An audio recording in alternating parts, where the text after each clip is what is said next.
ଖଳ ସଙ୍ଗେ କଲେ ଭାବ ପିରତି, କ୍ଷତ୍ରିୟ ସଙ୍ଗରେ ଯୁଦ୍ଧରେ ମାତି, ଦୁର୍ଜନ ସଙ୍ଗରେ ହୋଇଲେ ସାଥୀ, କେହି ପାରି ନାହିଁ ଜୀବନେ ଜିତି। ଖଳ ଦୁର୍ଜନ ଦୁରାଚାରୀ ଏମାନେ ନୁହନ୍ତି କାହାରି, ଯାହାର ସ୍ୱଭାବ ଚରିତ୍ର ଚିନ୍ତାଧାରା ସର୍ବୋପରି ମାନସିକତା କୁତ୍ସିତ କଦାକାର, ସେମାନେ ଖଳ ଦୁର୍ଜନ ପଦବାଚ୍ୟ। ସେମାନଙ୍କ ସହିତ ସୁମଧୁର ସମ୍ପର୍କ ସ୍ଥାପନ କରିବା ଅର୍ଥ ବିପଦକୁ ନିମନ୍ତ୍ରଣ କରି ଡାକି ଆଣିବା। ସ୍ନେହ ପ୍ରେମ ଭଲ ପାଇବାର ସାମାନ୍ୟତମ ଗନ୍ଧ ବାସ୍ନା ସେମାନଙ୍କୁ ଜଣା ନଥାଏ।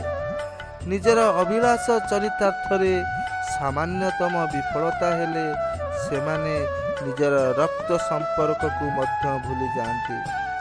ସେହିପରି କ୍ଷତ୍ରିୟ ରକ୍ତ ଯାହାର ଶିରା ପ୍ରଶିରାରେ ପ୍ରବାହିତ, ସେମାନଙ୍କ ସହିତ ଯୁକ୍ତିତର୍କ ଶତ୍ରୁତା ଆଚରଣ କରିବା ନିରର୍ଥକ ନିଷ୍ଫଳ।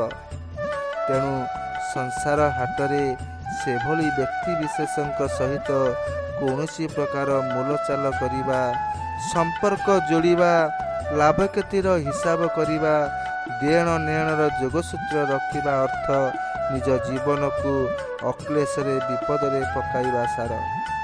ସେମାନଙ୍କ ଠାରୁ ଯେତେ ଦୂରତ୍ୱ ରକ୍ଷା କରି ରହିବା ସେତେ ନିଜ ପାଇଁ ମଙ୍ଗଳମୟ। ତାହେଲେ ଆଜି ପାଇଁ ଅଳ୍ପ କଥା, ଅନେକ ବାର୍ତ୍ତାକୁ ଏଇଠାରେ ରଖୁଛି।